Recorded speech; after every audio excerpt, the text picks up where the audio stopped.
لا حول ولا قوة إلا بالله العلي العظيم. أعوذ بالله من الشيطان اللعين الرجيم. بسم الله الرحمن الرحيم. الحمد لله رب العالمين والعاقبة للمتقين والنار للجاهدين. والصلاة والسلام على محمد وآله الطيبين الطاهرين المعصومين ولعنة الله على أعدائهم أجمعين من يومنا هذا إلى قيام يوم الدين. أما بعد، فقد قال الله تبارك وتعالى في كتابه الكريم: بسم الله الرحمن الرحيم. يوم ندعو كل أناس بإمامهم. صلوات اللهم صل على محمد وآل محمد. خدا وحدہ شریف اپنی بابرکت اور باعظمت کتاب قرآن حکیم میں خطاب فرما رہا ہے: یوم ندعو کل اناس بامامہم. ہم ہر شخص کو روز قیامت اس کے امام کے ساتھ بلائیں گے. جانے والے جتنے افراد ہیں، حشر میں پہنچنے والے ہر فرد کو اس کے امام کے ساتھ خدا محشور کرے گا. جیسا امام ہوگا، جہاں خود جا رہا ہوگا وہاں اپنے ساتھ والوں کو لے کر جائے گا. یہ عہدہ امامت، یہ منصب امامت ایک ایسا بلند مقام اور ایسا بلند منصب ہے کہ جس کے لیے قرآن میں خدا نے بتایا. جناب ابراہیم علیہ السلام کے متعلق: وَإِذِ ابْتَلَىٰ إِبْرَاهِيمَ رَبُّهُ بِكَلِمَاتٍ فَأَتَمَّهُنَّ قَالَ إِنِّي جَاعِلُكَ لِلنَّاسِ إِمَامًا. جب جناب ابراہیم علیہ السلام کا امتحان خدا نے لیا چند کلمات سے، اور وہ اس میں کامیاب ہوئے، قال انی جاعلک للناس اماما، کہ ہم تمہیں لوگوں کا امام بنا رہے ہیں. جناب ابراہیم علیہ السلام امام ہونے سے پہلے عبد بھی ہیں، نبی بھی ہیں، رسول بھی ہیں، خلیل بھی ہیں. عبدیت کی منزل پر کوئی سوال نہیں کیا، نبوت کی منزل پر کوئی سوال نہیں کیا، رسالت کی منزل پر کوئی سوال نہیں کیا، خلت کے مقام کو لے کر کوئی سوال نہیں کیا. لیکن جیسے خدا نے منصب امامت سے سرفراز کیا، فوراً کہتے ہیں: قال ومن ذریتی، کیا یہ امامت میری ذریت میں بھی جائے گی؟ وقال لا ینال عہد الظالمین. امامت تو جائے گی، لیکن جو ظالم ہوگا اس تک یہ امامت نہیں پہنچے. ظلم کی کئی اقسام ہیں، لیکن سب سے بڑا ظلم خدا کے نزدیک اگر کوئی ہے تو وہ ہے شرک. کہتے ہیں اب اگر صرف ایک پیمانہ معین کر لیں، جسے بھی اپنا امام بنا رہے ہیں، جسے بھی اپنا امام تسلیم کر رہے ہیں، دیکھ لے کہ کبھی اس کی ابتدائی زندگی سے لے کر آخر زندگی تک اس نے شرک نہ کیا ہو، بت پرستی نہ کی ہو. صلوات پڑھو.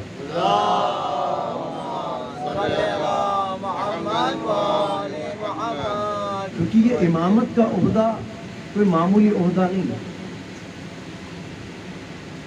منصب امامت ہو، منصب ولایت ہو، منصب خلافت ہو، اطاعت کی منزل پر جب خدا نے اعلان کیا: یا ایھا الذین آمنوا اطیعوا اللہ وَأَطِیعُوا الرَّسُولَ وَأُولِي الْأَمْرِ مِنْکُمْ، اللہ کی اطاعت کرو، اس کے رسول کی اطاعت کرو، اور ان کی اطاعت کرو جو تمہارے درمیان صاحبان امر ہوں۔ صاحبان امر دنیا کے نزدیک بادشاہان وقت ہو سکتے ہیں، لیکن جنہیں خدا نے منتخب کیا ہے اور اولی الامر بنایا ہے تو زمین اور آسمان کے تمام اختیارات دے رکھے ہیں۔ زمین و آسمان کے تمام اختیارات دے رکھے ہیں کہ اگر زمین پر چاہیں تو طی الارض کر دے، اگر آسمانوں پر اشارے کرے تو ستارے کو اتار دے، سورج کو پلٹا دے، چاند کے 2 ٹکڑے کر دے۔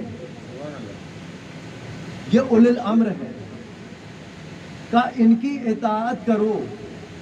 جب اطاعت کی منزل آئی تو اطاعت کے معنی و مفاہیم کو بدل دیا گیا، کہ اطاعت کیسی کریں، جبکہ آج تو ہمارے سامنے بھائی وہ اسلام کا مطیع و فرما بردار، اسلام میں مطیع و فرما بردار نظر آ رہا ہے۔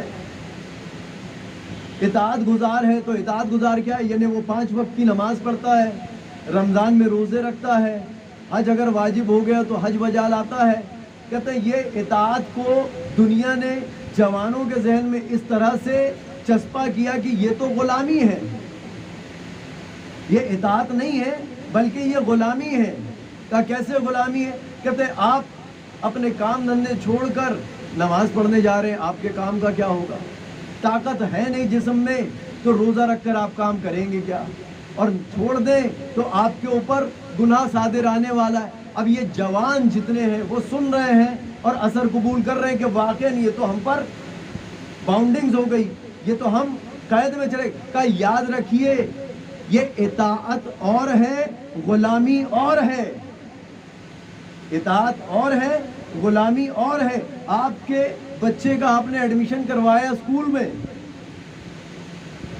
ایڈمیشن کروانے کے بعد اسکول کے تمام قوانین سامنے رکھ دیے گئے کہ آپ کے بچے نے صبح 8 بجے اسکول آنا ہے، دن میں 2 بجے واپس جانا ہے۔ یہ تو آپ نے قید کر دیا، یہ تو قید کر دیا۔ میں گاڑی لے کر چل رہا تھا، سگنل پر رک گیا، کہا کیوں رکے؟ کہتے ریڈ سگنل ہے۔ یہ تو غلامی ہے، کیا اس کو غلامی کہیں گے؟ کہتے نہیں، اس کو غلامی نہیں کہیں گے۔ بچے کو اگر سدھارنا سنوارنا ہے تو 8 بجے سے لے کر 2 بجے تک بھیجنا ہوگا، اس کے بعد بھی اگر وہ روکے تو روکنا ہوگا۔ کہ اس لیے کہ یہ غلامی نہیں ہے، اسی کو اطاعت کہتے ہیں۔ یہ غلامی نہیں ہے، اسی کو اطاعت کہتے ہیں۔ جب دنیا نے کانسیپٹ اپنے اعتبار سے مرتب کیا تو اس نے اس اطاعت کو غلامی کا نام دیا، اور یہی غلامی کے سبب سے دنیا کو جب بتا دیا گیا، اب داڑھی غلامی لگنے لگی، قید لگنے لگی، پردہ قید لگنے لگا۔ کہتے ہیں یہ قید نہیں ہے، یہ اطاعت کی منازل ہے، اگر اس کو نہ مانو گے تو یہ سرکشی کہلائے گی۔ ایک سلوات پڑھیں۔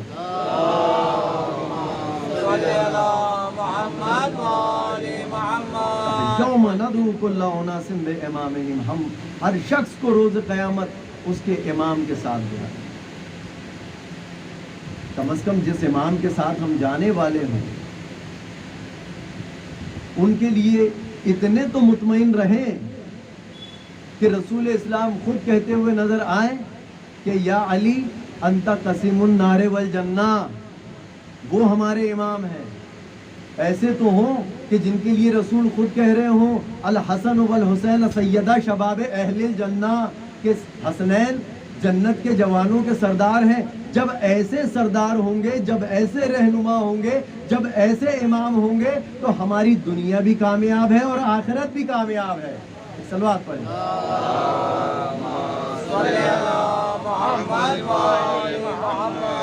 مختصراً اگر عرض کروں تو یہ امام ہم نے نہیں بنائے، یہ امام ہم نے نہیں بنائے۔ ہمارا بنایا ہوا اگر امام ہوتا تو وہ وہیں لے کر جاتا کہ وہ جہاں خود جا رہا ہوتا، لیکن یہ خدا کا منتخب امام ہے جن کے ساتھ ہمیں جانا ہے، جن کے ساتھ ہمیں محشور ہونا ہے، جن کے ساتھ ہمیں محشور کیا جائے گا۔ یہ خدا کی جانب سے امامت ہے، اور جو چیز اللہ کی جانب سے ہوتی ہے نا اس میں کبھی اختلاف بھی نہیں ہوتا۔ کہتے ہیں قرآن اللہ کی کتاب ہے، اس میں کسی کو کوئی شک ہے؟ کہتے نہیں۔ لیکن اسی کتاب کا ترجمہ کرنے والے افراد انسان ہیں، اس میں کتنے اختلاف پائے جاتے ہیں۔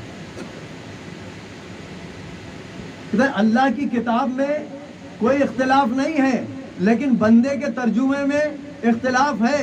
1,24,000 انبیاء آئے، 1,24,000 انبیاء کو ایک جگہ کھڑا کر دو، 1,24,000 میں کوئی اختلاف نظر نہیں آئے گا۔ کہا کیوں؟ اس لیے کہ اللہ کی جانب سے ہیں۔ ایسے ہی امام، اگر امام علی علیہ السلام موجود ہے، امام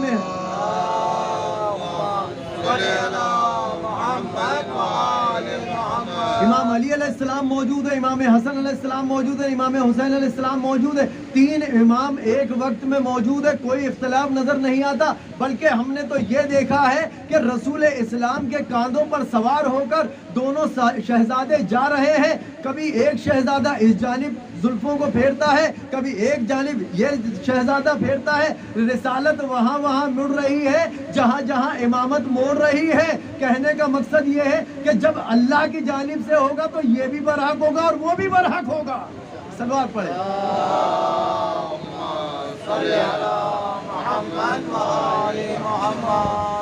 امامت، اس امامت نے دنیا کے ساتھ میں سوائے اچھائی کے کچھ نہیں کیا،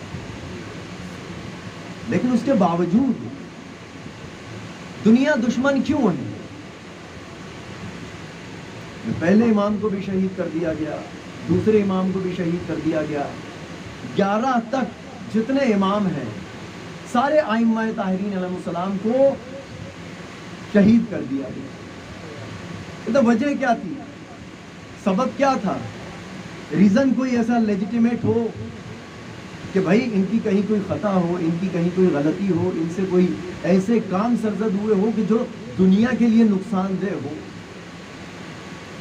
کہتے نہیں، انہوں نے دنیا کو کوئی نقصان نہیں پہنچایا یا دنیا والوں کو کوئی نقصان نہیں پہنچایا، لیکن اس کے باوجود یہ دشمنی کا سبب کیا ہے؟ کہتے یہ روم ہے، اس روم میں ابھی لائٹ روشن ہے، یہاں اگر کوئی قیمتی شے رکھی ہوئی ہو، کوئی قیمتی چیز یہاں پر لا کر رکھ دی جائے، تمام افراد یہاں پر بیٹھے ہوئے ہوں اور خبر عام ہو کہ یہاں پر کوئی قیمتی شے رکھی ہوئی ہے، کہتے باہر بھی خبر ہے، اندر بھی خبر ہے، لوگوں کو معلوم ہے کہ یہاں کوئی قیمتی شے موجود ہے، لائٹ چلی جائے، کہ باہر سے چور آ جائے اندر اور وہ چاہے کہ اس شے کو، اس لیے کہ لائٹ نہیں ہے، اندھیرا ہے، وہ چاہے کہ اس شے کو چرا لے، ہتھیا لے، یہاں سے اڑا دے۔ ایک مرتبہ اگر پرانا زمانہ ہو تو اپنے اعتبار سے، درمیانی زمانہ ہو تو اپنے اعتبار سے، اس زمانے میں جیسے ہی لائٹ گئی ویسے ہی کسی نے موبائل کا ٹارچ آن کر دیا، جیسے ہی ٹارچ آن ہوا، اب وہ جو منصوبہ لیے ہوئے اندر داخل ہوا تھا وہ تمام مجمع کا دشمن نہیں ہوگا، وہ کس کا دشمن ہوگا؟ کہتے ہیں جس نے روشنی جلائی تھی، جس نے ٹارچ کو روشن کیا تھا، جس نے موبائل کا لائٹ جلا دیا تھا۔ کہا کیا ہوا؟ کہتے ہیں اس کے منصوبے پر اس نے پانی پھیر دیا، اس لیے کہ یہ چوری کرنے آیا تھا، ڈاکہ ڈالنے آیا تھا، یہ یہاں سے سارے مال کو اڑانے کے لیے آیا تھا، یعنی وہ مال کو برباد کر دینا چاہتا تھا، لیکن لائٹ روشن کرنے والے نے اس کے منصوبے کو تبدیل کر دیا۔ اب وہ اپنے منصوبے میں کامیاب نہیں ہوا۔ کہا وہ دشمن کس کا ہوگا؟ کہا وہ لائٹ جلانے والے کا۔ اب اسلام تھا سب سے بڑا دین، دین کو برباد کرنے کے لیے کچھ چاہتے تھے کہ اسے برباد کر دے، بچانے کے لیے آگے آنے والی شخصیتوں کا نام کیا تھا؟ کبھی امام علی علیہ السلام تھے، کبھی امام حسن علیہ السلام تھے، کبھی امام حسین علیہ السلام تھے۔ اب یہ دشمنی کیوں ہو رہی؟ کہا یہ سب سے زیادہ روشنی دکھانے والے تھے اور دنیا کے سامنے اجاگر کرنے والے تھے تاکہ دین برباد نہ ہونے پائے اور خدا کا دین سلامت رہ جائے۔ ایک سوال،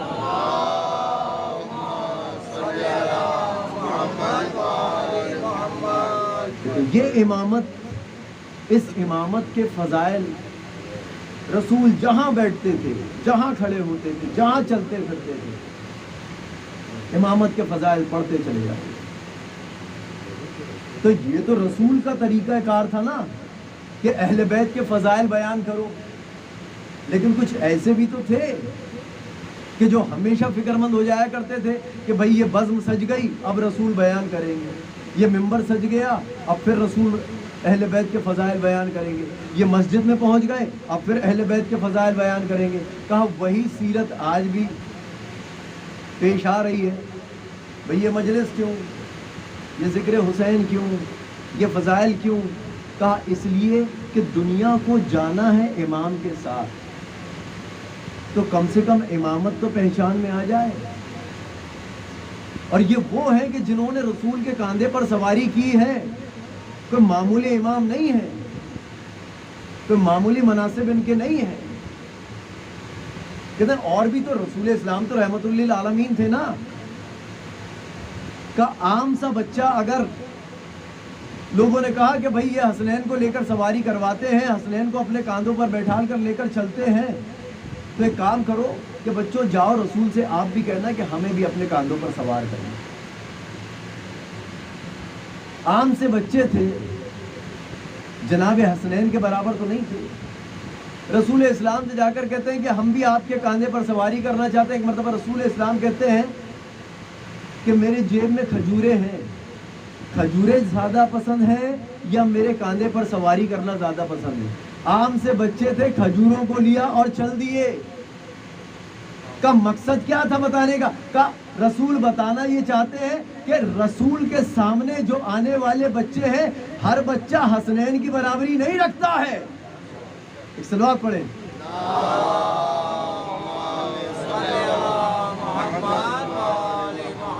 یہ حسنین وہ ہیں کہ جنہوں نے اس دین اسلام کے لیے اپنا سب کچھ قربان کرنا ہے۔ یہ حسنین وہ ہیں کہ اس دین اسلام کے لیے، اس مذہب حق کے لیے اپنا سب قربان کرنے کے لیے تیار ہیں۔ ابھی 2-3 روز قبل ابھی آپ نے رسالت میں آپ کی شہادت سماعت فرمائی، ان کے بعد ساتھ ہی ساتھ جناب سرکار حسن مجتبیٰ کی شہادت کو سماعت فرمایا۔ بھئی یہ شہادتیں کیوں ہو رہی ہیں؟ کیا بگاڑا تھا اماموں نے؟ کیا نقصان پہنچایا تھا اماموں نے؟ لیکن اس کے باوجود اس دنیا میں رحم نہیں کیا۔ سرکار حسن مجتبیٰ کو زہر دیا گیا، کلیجے کے ٹکڑے کٹ کٹ کے باہر آئے۔ جب تشت سے باہر ٹکڑے گرے عزاداروں، ایک مرتبہ تشت میں جناب مولا حسین علیہ السلام کے کلیجے کے ٹکڑے ہیں۔ جناب قاسم نے جناب زینب ام کلثوم کو بلایا۔ ایک مرتبہ جیسے ہی شہزادیاں اندر داخل ہو رہی ہیں، جناب مولا حسن علیہ السلام جناب فرما سے کہتے ہیں کہ میرے کلیجے کے ٹکڑوں کو کہیں چھپا دو، کہیں میری بہنوں کی نظر نہ پڑ جائے۔ بس ایک مرتبہ عزاداروں جناب زینب نے سن لیا، کہتی ہے بھیا ابھی آپ کے کلیجے کے ٹکڑے دیکھے ہیں، کربلا میں قاسم کے ٹکڑے دیکھنے ہیں، حسین کے لاش کے ٹکڑے دیکھنے ہیں، علی اکبر کے کلیجے کے ٹکڑے دیکھنے ہیں۔ عزاداروں ایک کے بعد دیگر جناب زینب نے کتنے مصائب سہن کیے۔ عزاداروں یہ جناب شہزادی ہے کہ شہزادی نے کبھی مولا حسین علیہ السلام کے لاشے پر گریہ کرنے سے جب روک دیا گیا، تعزیانے لگائے گئے، اذیت دی گئی۔ عزاداروں اتنی بے قرار تھی یہ شہزادی، اتنی بے چین تھی یہ شہزادی کہ تمنا لیے ہوئے رہتی تھی کہ کب مجھے میرے بھائی کے غم میں آنسو بہانے کا موقع میسر آ جائے۔ عزاداروں دن گزرتے گئے، کربلا سے کوفہ، کوفہ سے شام کی زندان کا ایک واقعہ آپ کی خدمت میں عرض کر کے بات کو تمام کروں گا۔ جناب سکینہ سلام اللہ علیہ سو رہی ہے، ایک مرتبہ سوتے سوتے جاگ کر اٹھتی، جیسے ہی جاگ کر اٹھی آواز دیتی ہے پھوپھی اماں میرے بابا کہاں ہے؟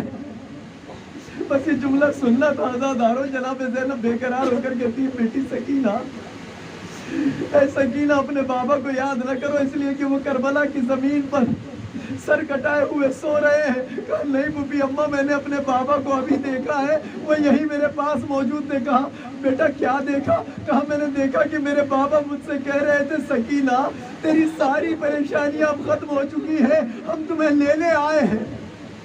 بس جناب زینب سمجھ گئی، ایک مرتبہ کہتی اور کیا دیکھا؟ کہا میں نے دیکھا کہ ان کے ساتھ میری دادی بھی آئی تھی اور دادی کہہ رہی تھی کہ سکینہ اب تمہیں ہمارے ساتھ چلنا ہے۔ بس عزاداروں ایک مرتبہ سکینہ کا گریہ بڑھتا چلا گیا، سکینہ کے آنسو بڑھتے چلے گئے۔ ایک مرتبہ آواز کا بلند ہونا تھا، پہرے داروں نے آ کر کہا کہ یہ آواز کیسی ہے؟ کہا بچی جاگ گئی ہے، اپنے بابا کو یاد کر رہی ہے۔ ایک مرتبہ آواز کا بلند ہونا تھا، یزید نے خبر بھجوایا کہ کیا بات ہے، میری نیند میں خلل ہو رہا ہے۔ کہا بچی حسین کی رو رہی ہے، وہ اس کے بابا کو یاد کر رہی ہے۔ کہا پھر کیا چاہتے ہو؟ کہا اس کے یہاں سے پیغام آیا ہے کہ اگر میسر ہو سکے تو حسین کا سر بھجوا دے۔ بس حسین کا سر بھجوایا گیا۔ عزاداروں ایک مرتبہ جیسے ہی مولا حسین علیہ السلام کا سر آتا ہے، زندان کے دروازے تک پہنچا، حلقے میں لیے ہوئے بیویاں بین کر رہی تھی۔ ایک مرتبہ جناب سکینہ اپنی جگہ سے اٹھ کر کھڑی ہوتی ہے اور ایک مرتبہ کہتی ہے پھوپھی اماں میرا بابا آ گیا۔ بس یہ جملہ سننا تھا عزادار۔ جناب زینب کہتی ہے اے سکینہ تجھے کیسے معلوم تیرا بابا آ گیا؟ کہا پھوپھی اماں مجھے میرے بابا کی خوشبو آ رہی ہے، مجھے میرے بابا کی خوشبو آ رہی ہے۔ ایک مرتبہ دروازہ کھلا، ارے سر حسین اندر آیا، تشت سے پردہ ہٹایا، ارے کپڑا ہٹاتے ساتھ ایک مرتبہ سکینہ نے اپنی آغوش میں اپنے بابا کے سر کو لیا اور ایک مرتبہ کہتی ہے بابا ایک وقت وہ تھا کہ جب سکینہ تیری گود میں ہوا کرتی تھی، ارے یہ کیسا وقت آ گیا کہ آج تو سکینہ کی گود میں آ گیا ہے۔ بس عزاداروں ایک مرتبہ لبوں پہ لبوں کو رکھا اور بیان کرتی جاتی ہے اے بابا تیرے بعد تماچے مارے گئے، تیرے بعد گوشوارے چھیلے گئے، شمر ملعون نے مجھ پر بہت ظلم کیا۔ انا للہ و انا الیہ راجعون، رضا بقضائہ و تسلیما لامرہ۔ بار الہ بحق کے شاہدہ معصومین علیہ السلام، بحق کے شہدائے کربلا و اسیران کربلا، تمام مومنین کے پریشان حال ہیں ان کی پریشانیوں کو دفع فرما، جو مقروض ہیں ان کے قرضوں کو ادا فرما، جو مشکلات میں ان کی مشکلات کو آسان فرما۔ میرے محفوظ سرکار زمانہ کے ظہور میں تعجیل عنایت فرما، ان کے آوان و انصار میں ہمارا شمار فرما۔